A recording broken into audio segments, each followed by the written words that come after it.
Hello दोस्तों, मैं Nitin Sharma YouTube के मंच पर आपका स्वागत करता हूं। आज का जो मैथ्स में हमारा टॉपिक है वो है संख्या के आधार पर योगफल करना। चलिए देखते हैं प्रीवियस ईयर में यहां से किस तरह के क्वेश्चन पूछे गए थे।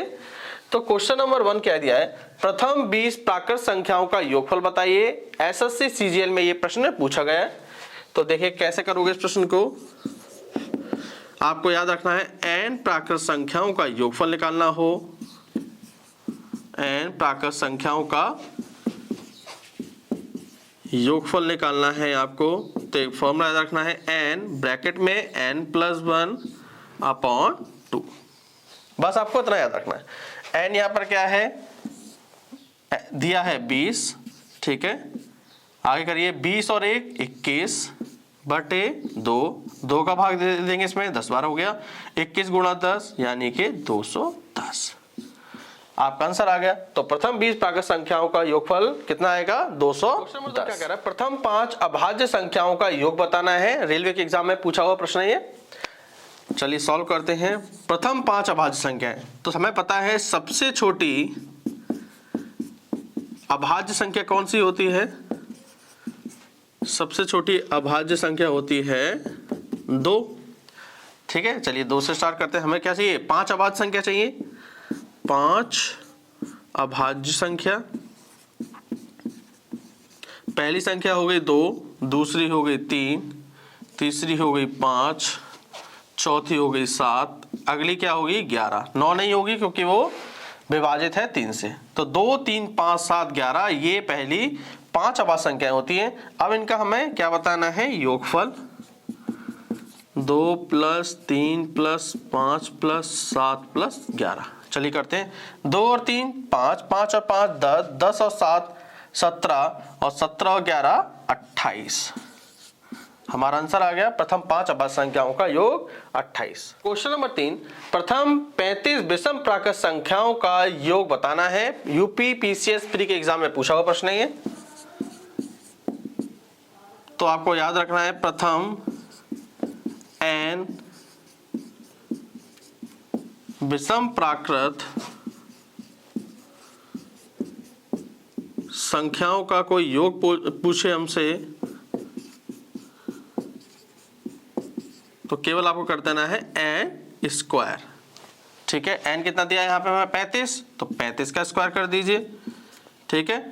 और किसी भी नंबर का स्क्वायर कैसे करेंगे, जिसकी इकाई अंक 5 हो। तो देखिए कैसे करोगे, 5 का स्क्वायर क्या करोगे 25, और 3 से बड़ा क्या होता है 4, तो इनकी गुणा कर देना। 3 चौक 12, 1225। ये रूल कहाँ काम करेगा, जहां पर इकाई का अंक 5 हो, ठीक है। तो आपका आंसर आ गया 1225।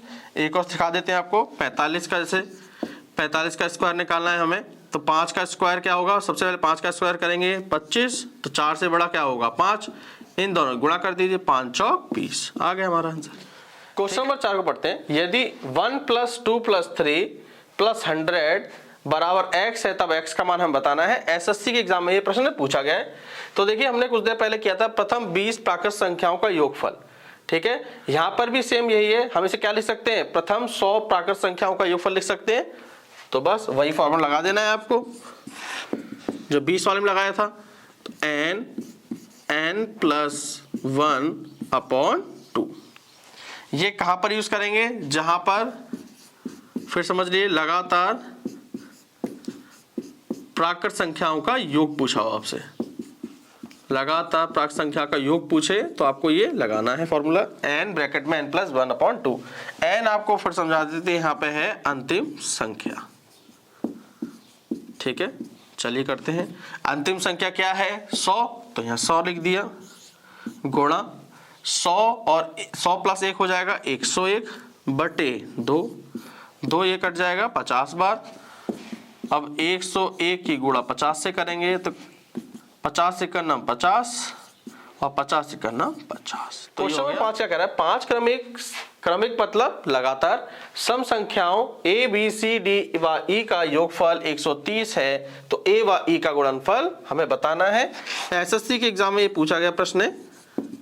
हमें बताना है a b c d e, a b c d का योगफल हमें दे रखा है, कितना है 130, और ए व ई का गुणनफल में पूछ रहा है। तो ऐसे कंडीशन में क्या करिए, आप बीच वाली संख्या निकाल लीजिए, ठीक है ना। आप क्या करिए, बीच वाली संख्या निकाल लीजिए। जब आपको योगफल दिया हो तो बीच वाली संख्या यानी कि इसको हम कह सकते हैं औसत। औसत कैसे निकालते हैं, सभी संख्याओं का योग बटे संख्याएं। सभी संख्याओं का योग कितना दिया है, 130।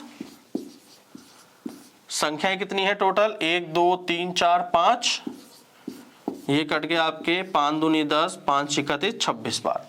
तो बीच वाली संख्या क्या आ गई हमारी, 26। ठीक है, इस 26 से पहले सम संख्या कौन सी होगी, 24। 24 से पहले सम संख्या कौन सी होगी, 22। 26 के बाद सम संख्या 28। 28 के बाद सम संख्या 30। क्लियर हो गई ये बात। योगफल दिया हो और आपको क्या करना है, बीच वाली संख्या निकाल लेनी है, ठीक है, यानी कि औसत निकालना है आपको, फिर उसे रख देंगे तो आप निकाल सकते हैं इस तरीके से। तो अब आपसे कह रहा है ए व ई का गुणनफल। तो ए की वैल्यू कितनी दी है, 22, ठीक है, और ई की वैल्यू कितनी दी है, 30। इनका गुणनफल कर लीजिए, 3 दूनी 6, 3 दूनी 6 और 1 0, 660 इनका गुणनफल आ गया। ये हमारा आंसर है। समझ गए ना आप, इस तरीके से आपको फॉलो करना है। आपको आज का टॉपिक पसंद आया हो तो प्लीज इस चैनल को सब्सक्राइब करें। Thank you.